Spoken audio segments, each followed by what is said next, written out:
بسم አብን ወልድን መንፈስ ቅዱስን ሓደ አምላኽ አሜን። እግዚአብሔር አምላኽና ብሩኽ ለይቲ ሕዲሩ ናብዚ መዓልቲ እዚ ናብ ትንሣኤኡ ንዘሳገረና እናመስገና አቐዲመ እንኳ እግዚአብሔር አምላኽ ናብዚ በዓለ ትንሣኤ ብሰላም ንዘብፅሐና ነዚ እናዳለወሉ ዘለና ስርዓት አምልኾ ቅዳሴ ንኽብሪን ትንሣኤን መድሓኒትና ኢየሱስ ክርስቶስ እውን እግዚአብሔር አምላኽና ንነፍሲ ወከፍና ብትንሣኤኡ ሰላሙን ፍቕሩን ሓድነቱን ከውርደልና ንዝሓመሙ ክምሕረልና እናሓሰብና ናብዚ ናይ መዓልቱ ቃል አምላክ ክንሓልፍ ካብ ወንጌል ዮሐንስ ምዕራፍ 20 ካብ 1 ስጋብ 18 በታ ቀዳመይቲ መዓልቲ ሰሙን ማርያም መግደላዊት ገና ጸልማት ከሎ አንጊሄን ናብቲ መቃብር መጸት። እቲ እምኒ ከዓ ካብ አፍ መቃብር ተፈንቂሉ ረአየቶም።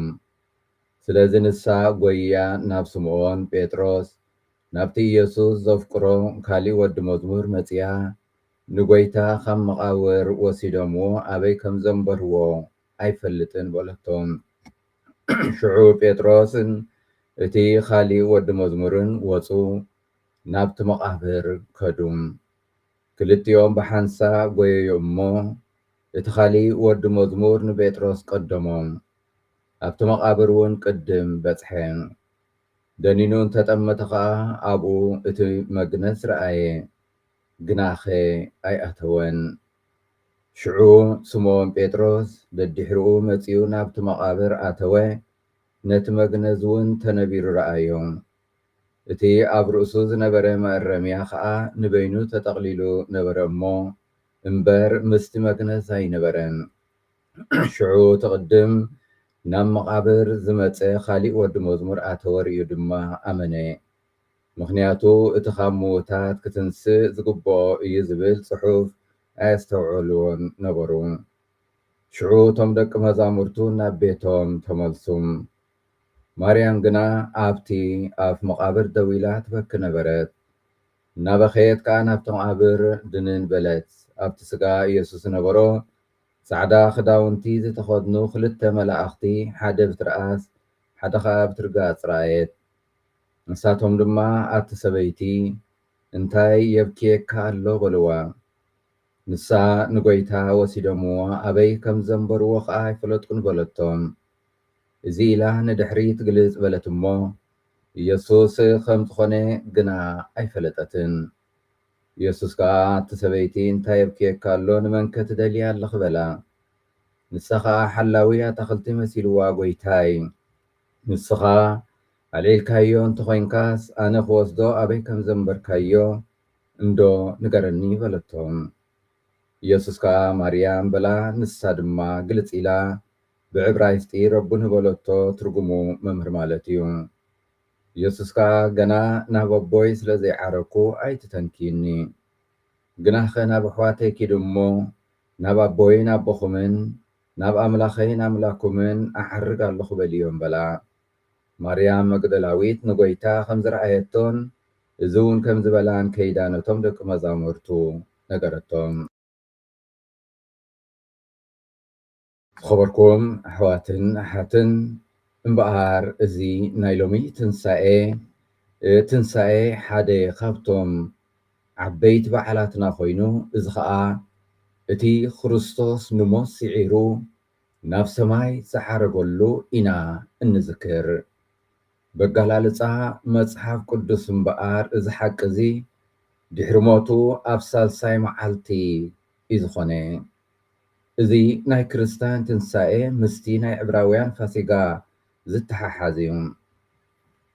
ፋሲጋ ዕብራውያን ነቲ እግዚኣብሔር ሙሴ ልኢኹ ካብ ባርነት ወይ መግዛእቲ ግብፃውያን ነፃ ዝወፅሉ መዓልቲ ክዝክሩ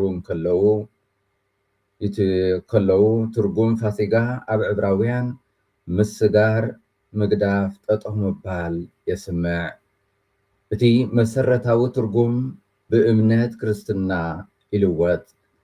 እቲ ካብ ባርነት ካብ ገዛእቲ ነፃ ምውፃእ ናብ ናፅነት ናብ ሓርነት ምስጋር ዘስምዕ ዝነበረ ኣብ ክርስትያናዊ ህይወት ብክርስቶስ ካሊእ ትርጉም ሒዙ ይርከብ። ፋሲጋ ማለት ምስጋር ግና ካብ ሞት ናብ ህይወት፣ ምስጋር ናብ ሓድሽ ህይወት ብክርስቶስ ንባሕሪ ሞት ስዒርካ ሓድሽ ህይወት ለቢስካ ዳግም ምትንሳእ የስምዕ። ንሕና ነፍሲ ወከፍና እምበኣር ነቲ ዝተንስአ ክርስቶስ ብምእማን ብስሙ ብደሙ ብምጥማቕና ንክርስቶስ ከም ጎይታ ወናኒ ህይወትና ንክኸውን ቃል ንኣቱ። እቶም ብክርስቶስ ዝተጠመቕና ዘበልና ኩላትና ብሞቱ ከም ዝተጠመቕና ዶ ኣይትፈልጡን ኢኹም? እምበኣር ከምቲ ክርስቶስ ብክብሪ ኣቦ ካብ ምዉታት ዝተንስአ ከምኡ ከዓ ንሕና ብሓድሽ ህይወት ምእንቲ ክንነብር ብጥምቀት ምስኡ ሞትና ተቐበርና። ምስኡ ሓቢርና እንተደኣ ሞትና ምስኡ ሓቢርና ከም እንትንስእ ርግፅ እዩ። ደጊም ንሓጢኣት ከይንግዛእ እቲ ሓጥእ ሰብነትና ምእንቲ ክጠፍእ እቲ ኣረጊት ሰብነትና ምስኡ ከም ዝተሰቕለ ንፈልጥ ኢና። ንሕና ምስ ክርስቶስ ካብ ሞትና ምስኡ ድማ ብህይወት ከም እንነብር ንኣምን ኢና እናበለ ቅዱስ ጳውሎስ ኣብ ሮሜ 6:3-11 ይፅሕፍ። ከምቲ እቲ ሃዋርያ ዝበልኦ ከዓ ነዚ ዝተንስአ ክርስቶስ ብምእማን ንዓለም ድንቁርናን ዕሽነትን ንዓና ንክርስቲያንነቶም ብስሙ ዝተጠመቕና ግና መሰረት እምነትናን ምንጪ ህይወትናን ኮይኑ ይርከብ። ኣሕዋት ብግዜ ክርስቶስ ብዙሓት ኣይሁዳውያን ናብ ዘለኣለም ህይወት ዝወስድ መንገዲ ንምርካብ ንቅዱስ መፅሓፍ ኣድቂቖም ክምርምሩ ንርኢ። ነዞም ከምዚ ዝኣመሰለ እምነት ዝነበሮም ግና ነቲ ሓቂ ክበፅሕዎ ዘይከኣሉ ጎይታና የሱስ ክርስቶስ ከምዚ እናበለ ክግስፆም ንርኢ። እቲ ዝለኣኸና ኣቦይ ባዕሉ መስኪሩለይ ኣሎ። ንስኻትኩም ድምፁ ኮቶ ኣይሰማዕኹምን፣ መልክዑ እውን ኮቶ ኣይረኣኹምን። በቲ ንሱ ዝለኣኾ ስለ ዘይኣመንኩም ከዓ ቃሉ ኣባኹም ኣይሓደረን። ናይ ዘለዓለም ህይወት ኣብኣተን እትረኽቡ መሲልኩም ነተን ቅዱሳት መጻሕፍቲ ትምርምርወን ኣለኹም። ግዳስ ንሳተን እውን ንዓእየን ዝምስክራለይ ህይወት ምእንቲ ክትረኽቡ ናባይ ክትመፁ ኣይትደልዩን ኢኹም እናበለ ኣብ ዮሃንስ 3:37-40 ይፅሕፍ። መንገድን ሓቅን ህይወትን ኣነ እየ፣ ብዘይ በኣይ ሓደ እኳ ናብ ኣቦ ዝመጽእ የልቦን እውን ይብል ኣብ 14:6 ናይ ክርስቶስ ኣብ ዓለምና ምምፃእ ዋና ትርጉሙ ዋና ዕላምኡ እምበኣር ሰባት ህይወት ምእንቲ ክረኽቡ ምልኣት ዘለዎ ህይወት ምእንቲ ክረኽቡ ደቂ ሰባት ምስ እግዚኣብሔር ዕርቂ ምእንቲ ክገብሩ እዩ። እሞንጎ እግዚኣብሔርን ሰብን ኪዳን ምሕረት ንምትካል እዩ። ምልኣት ህይወት ክህብ ክእለት ዘለዎ ከዓ ንሱ ዘለዓለማዊ ቃል ካብ መጀመርያ ምስ እግዚኣብሔር ዝነበረን ንርእሱ ቃል እግዚኣብሔር ዝኾነን እዩ።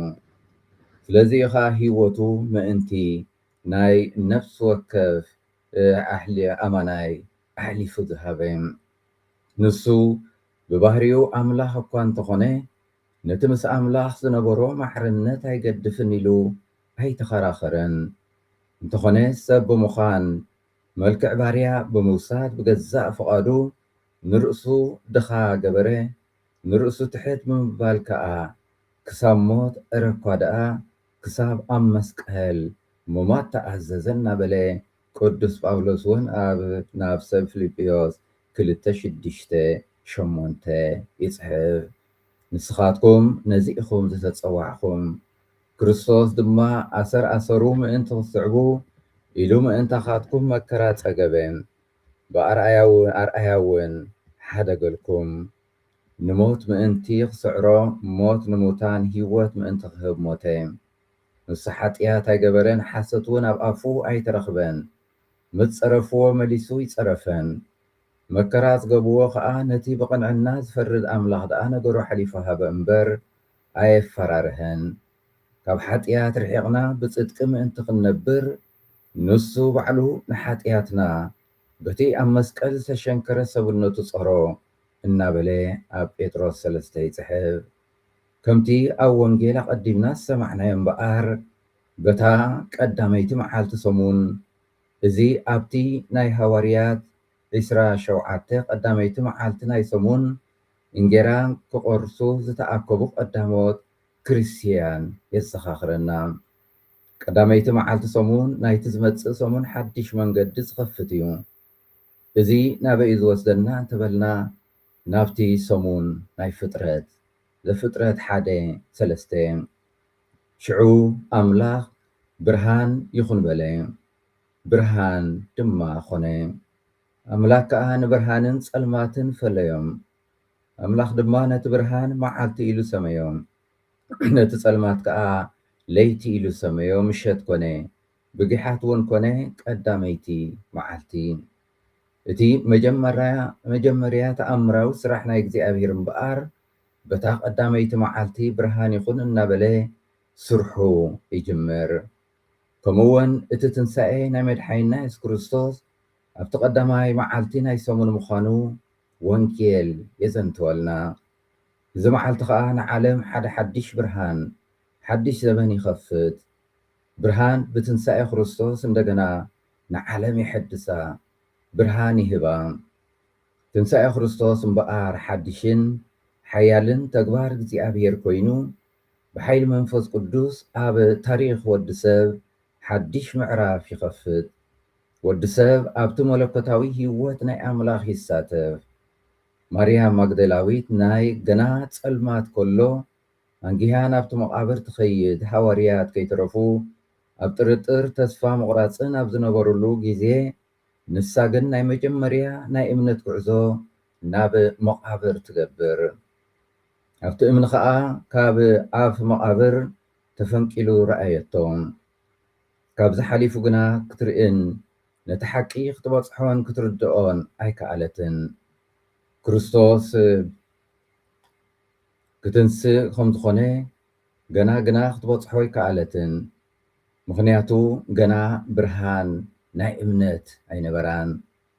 ስለዚ ናብ ስምዖን ጴጥሮስ ናብቲ ኢየሱስ ዘፍቅሮ ካሊእ ወዲ መዝሙር መፅያ ንጎይታ ካብ መቃብር ወሲዶሞ እናበለት ክተዘንትወሎም ተረኽበት። ኣብዚ እቲ ጎይታና ኢየሱስ ክርስቶስ ነቲ ኩሉ ብሂወቱ ከሎ ዝመሃሮን ዝተናገሮን ዝዝክሮን ዝርድኦን ሰኣነ። ነዚ ናይ ወዲ ሰብ ድኻም ኣብ ቅድሚ እቲ ተኣምር ዝኾነ ምስጢር ወይ ስራሕ እግዚኣብሔር ኣምላኽ ባዕሉ ጎይታና ኢየሱስ ክርስቶስ ጥራዩ ክገልጾ ነይሩዎም። ኣብዚ ኣብቲ መቃብር ተረኺቡ መድሓኒና ኢየሱስ ክርስቶስ ንማርያም መግደላዊት ኣቲ ሰበይቲ እንታይ ትደልየለኽን እናበለ ክሓታ ይርከብ። ንሳ እወ ነቲ ዝሞተ ክርስቶስ ትደሊ ነበረት። ነቲ ትንሣኤ ሙታን ዝኾነ ክርስቶስ ነቲ ምንጪ ህይወት ዝኾነ ክርስቶስ ትደሊ ነበረት። ትንሣኤ ህይወትን ኣነ እየ። እቲ በኣይ ዝኣምን እንተሞተ እውን እኳ ብህይወት ክነብር እዩ። እቲ በኣይ ዝኣምን ሕያው ዘበለ ኩሉ ንዘለዓለም ኣይክመውትን እዩ። ብሓቂ ክርስቶስ እምበኣር ምንጪ ህይወት ብምዃን ንሞት ስዒሩ ናብቲ ዝተዳለወሉ ክብሪ ከም ዝተሳገረ ግና ከምቲ ኣቐዲምና ዝረኣናዮ ዝዝክሮን ዝበፅሖን ሰኣነ። እወ ክርስቶስ ብዓወት ንሞት ስዒሩ ብምትንሳኡ ከበረ። ንሕና ከዓ ካብቲ ንዘመናት ኣሲሩና ዝነበረ ማእሰርቲ ሓጢኣት ሞት ብክርስቶስ ሓራ ወፂና ተሳተፍቲ ሰማያዊ ርስትን ዘለዓለማዊ ፍስሓን ኮይና ንርከብ። ኢየሱስ ብምትንሳኡ ናይቶም ዝሞቱ በኩሪ ትንሣኤ ኮነ። ስለዚ ከምቲ ሞት ብሓደ ሰብ ዝመፀ ከምኡ ከዓ ትንሣኤ ሙታን ብሓደ ሰብ እዩ ዝመፀ።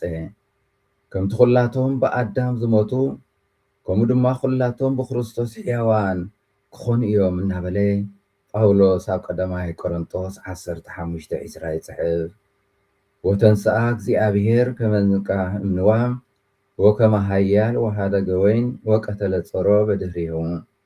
ሽዑ እግዚአብሔር ከምቲ ካብ ድቃሱ ዝተንስአ ሰብ ተንስአ፣ ከምቲ ነቢይ ሰትዩ ዝጭድር ጅግና ኮይኑ ከዓ ተንስአ እናበልና እዚ ምሸት እዚ እዚ ለይቲ እዚ ምስባኽ ምስ ዲያቆን ኮይና ክንዝምሮ ኢና።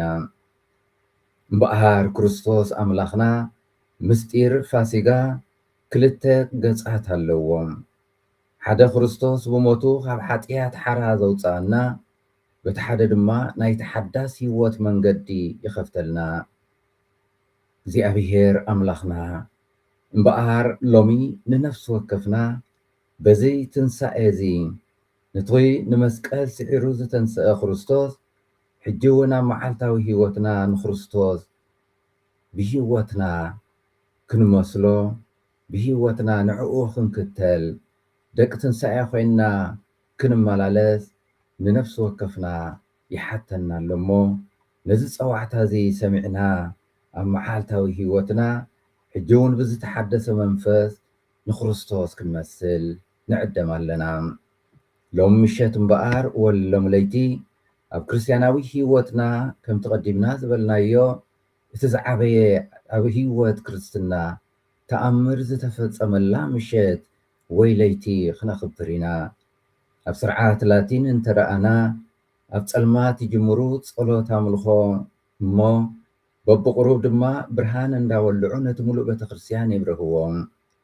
እዚ ስርዓት ጥራይ ኣይኮነን፣ እዚ ታሪኽ እምነትና እዩ፣ ታሪኽ ድሕነትና እዩ። መልእኽቲ ናይ ሎሚ ለይቲ እምበኣር ወይ ቅዳሴ እንታይ እዩ? ንዓና ሰለስተ ኣገደስቲ ነጥብታት ኣለውና። ቀዳማይ እግዚኣብሔር ኣምላኽ ሕጂ እውን ኣብ ህይወትና ወትሩ ከም ዝሰርሕ፣ ሓደ ግዜ እግዚኣብሔር ኣምላኽ ንዓለም ፈጢርዋ ድሕሪኡ ግና ንበይና ከም ዝሓደጋ ጌርና ንሪኦ ንሓስቦ እንተኾነ ከምኡ ይኮነን ኣምላኽ ኩሉ ግዜ ምሳና ኣሎ። ኣብ ብሉይ ኪዳን እንተረኣና እግዚኣብሔር ንህዝቡ ሓዲግዎም ኣይፈልጥን። ካብ ኣዳም ጀሚሩ ቀፂሉ ብርሃም፣ ቀፂሉ ብሙሴ፣ ብዳዊት ኣብ መወዳእታ ከዓ ነቲ ሓደ ወዱ ዘፍቅሮ ክርስቶስ ብምልኣኽ ንነፍሲ ወከፍና ኣብቲ ቁኑዕ መንገዲ ንኽመልሰልና ይፅሕር። ኣብ መጨረሻ እውን ምሳና ዝነብርን ዝመላለስን ዘኽታማት ከይንኸውን እቲ መፀናንዒ መንፈስ ቅዱስ ይሰደልና።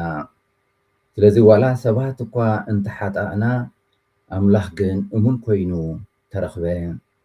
ኣብ ዝጠፋእናሉ እዋን እውን እንተኾነ ኣምላኽ ክመርሓና ተረኽበ። ኣብ እንሳቐየሉ እዋን ኣምላኽ ኣብኡ ምስኣና ተረኽበ። ሎሚ እውን እግዚኣብሔር ኣምላኽ ንዓና ከምኡ እዩ። ኣብ መስርሕ ህይወትና እግዚኣብሔር ኣምላኽ ምሳና ይጓዓዝ ይቕፅል።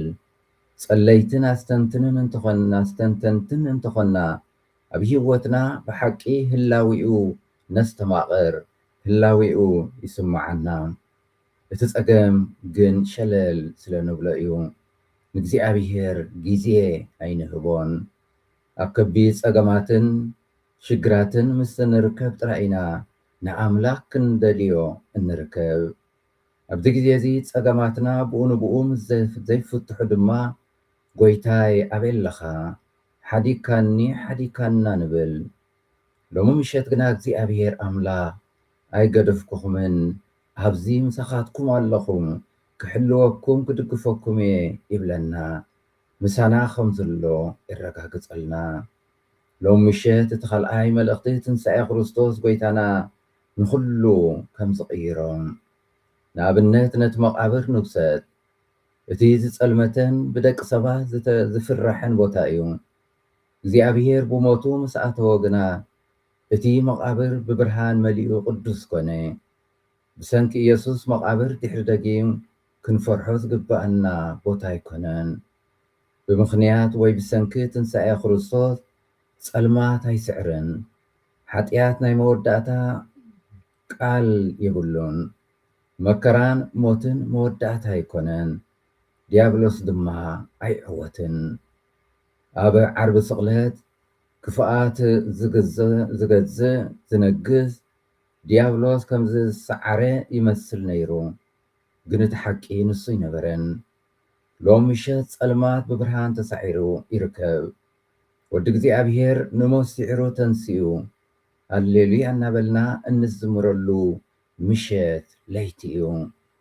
ኩሉ ግዜ ድሕሪ ነብሲ ወከፍ ዓርቢ ስቕለት በዓለ ፋሲካ ኣሎ። ብዙሕ ግዜ ነብሲ ወከፍና ነናይ ገዛእ ርእስና ዓርቢ ስቕለት ንሕልፍ ኢና። ንገሌና ዓሚቕ ፀገማትን መከራን የጋጥመና። ገሌና ብሰኪ ሕማም ኣብ ሆስፒታል ንርከብ። ገሌና ብሰብና ብዕረኽትና ብኣሕዋትና ንሓትናን ክንፍተን ወይ ክንጥለም ንርከብ። ገሌና ብገንዘባዊ ዕዳ እንሳቐ ክንህሉ ንኽእል። ገሌና ስራሕና ወይ ገዛና ንስእን። ገሌና ኣብ ስደት ብዘይ ፍትሒ ዝተኣሰርና እንሳቐ ንኸውን። ኩላትና ናይ ገዛእ ርእስና እምበኣር ዓርቢ ስቕለት ኣለና። ሓደ ሓደ ግዜ ድማ ኣብ ኩነታትና ረዳኢ ዘይብልና ኮይኑ ይስማዓና። እቶም ደቂ መዛሙርቲ ክርስቶስ እንተረኣና ኣብታ ቀዳመይቲ ዓርቢ ስቕለት እንታይ ከም ዘሕለፉ እሞ ንዘክር ወይ ንሕሰብ። ማለት እቲ ዘፍርሖምን ሓዘኖምን መሕዘኒኦም ዝነበረ ሽግር፣ ዝኸድዎ ቦታ ዘይብሎም፣ ሽዑ እቲ ህይወቶም ጸልማት ሰፊንዎ ኣብ ዝነበሩሉ ግዜ እታ ቅድስቲ ቀዳም መፀት፣ ድሕሪኡ ድማ እቲ መቃብር ባዶ ምዃኑ ተፈልጠ። ትንሣኤ እዚ እዩ። ወዲ ኣምላኽ ተንሲኡ። ስለዚ ትንሣኤ ክርስቶስ ኣምላኽና ኣብ ማእኸል ህበብላን ህይወት ናይ ዝዓለም እውን እንተኾነ ብተስፋ ከም እትጓዓዝ ይገብረካ ወይ ብተስፋ ከም እትጓዓዝ ይዕድመካ። ምክንያቱ ኩሉ ሓላፋይ ምዃኑ እዩ። ነቶም እንኣምን ድሕሪ ዓርቢ ስቕለት ፋሲጋ ኣሎ። ኣብዛ ዓለም እዚኣ ነባሪ ነገር የልቦን። ሽግራትና እውን ከይትረፉ ነበርቲ ይኮኑን። ኣብዚ ሕጂ እዋን እምበኣር ኣብ ፀገማት እንተለና ፀገማት እንተጋጠመና ኣምላኽ ቀረባና ምዃኑ ኣይንረስዕ። ንጸልን ንእመን ጥራይ እምበር ንሱ ኣይሓድገናን። እግዚኣብሔር ኣብ ህይወትና ኣብ ግዚኡ ነገራት ንፅቡቕ ይገብሮ ወይ ነገራት የፀብቖም። ኣብ መወዳእታ ሎሚ ምሸት እምበኣር ብዛዕባ እቲ ዝተንስአ ክርስቶስ ጎይታ ጥራይ ኮናን እንፅምብል እንብዕል እንዝክር። ብዛዕባ ነፍሲ ወከፍና እውን እዩ። ሎሚ ምሸት ጥምቀትና መብፃዕና እንሕድስ ግዜ እውን እዩ። እዚ ማለት ተዓዘብቲ ጥራይ ኣይኮናን ተሳተፍቲ እውን ኢና። ክርስቶስ ተንስኡ እንተኮይኑ ኣባና ኣብ ህይወትና ገለ ዘሎ ነገር ክትንስእ ክልወጥ ክቕየር ክሕደስ ኣለዎም። ሎሚ ኣብ ውሽጥና ኣብ ህይወትና ክትንስእ ዘለዎ እምበኣር እንታይ እዩ? ናብ ህይወት ክምለስ ዘለዎ ነገር እንታይ እዩ? ምናልባት ናይ ጸሎት ህይወትና፣ ኣብ ነንሕድሕድና ዘለና ሕውነት፣ ፍቕሪ፣ ምድግጋፍ፣ ሰናይ ስነ ምግባር እግዚኣብሔር በዛ ምሸት እዚኣ እምበኣር እዚ ክንገብር ወይ እዚ ክንልውጥ እዚ ክንሕድስ ይዕድመና።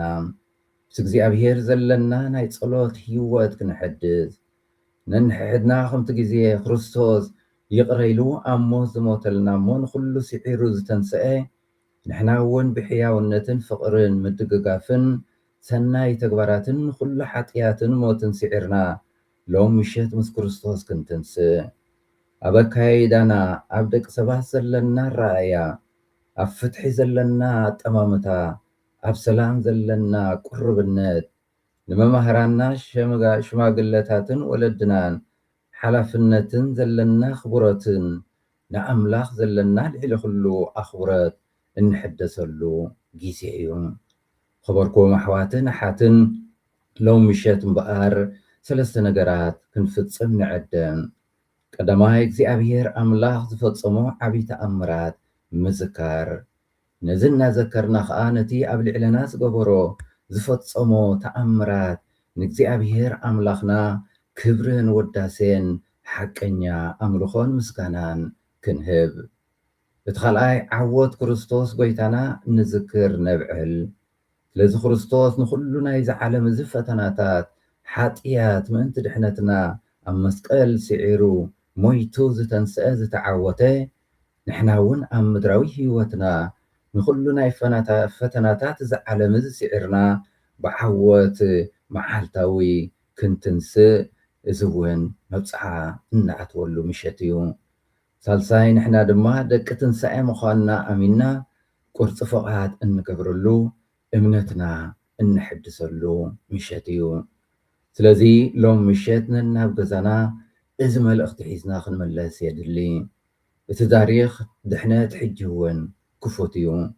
ሕጂ እውን እግዚኣብሔር ኣምላኽ ኣብ ነፍሲ ወከፍ ህይወትና መዓልታዊ ህይወትና እቲ ምስጢር ድሕነት ይፍፅም ከም ዘሎ ክንኣምን ሕጂ እውን ሓድሽ ህይወት ክንጅምር ደቂ ትንሳኤ ኮይንና ክንጓዓዝ ከም ዘለና ክርስቶስ ከም ዝተንስአ ክነበስር ንዕደም ኣለና። ክርስቶስ ከም ዝተንስአ ንሕና እውን እንደገና ክንትንስእ ከም እንኽእል ፈሊጥና ሎሚ ናብ እግዚኣብሔር ኣምላኽና ብእምነት ቀሪብና ክንልምኖ ብእምነት ቀሪብና ኣምቀኛ ኣምልኾ ክንህቦ እግዚኣብሔር ኣምላኽና ንነፍሲ ወከፍና ይሓግዘና ዝተባረኸን ዝተቐደሰን ትንሳኤ ይግበረልና። እግዚኣብሔር ብትንሳኤኡ ከዓ ሰላሙን ፍቕሩን የውርደልና ንዝሓመሙ ይመሓረልና። ኣብዚ ዓመት እዚ ዝሓለፉ ኩሎም ኣቦታት ኣዴታት ኣሕዋትን እውን ኣብ መንግስቱ ይቀበለልና። እግዚኣብሔር ስለ ኩሉ ነገር ዝተመስገነ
I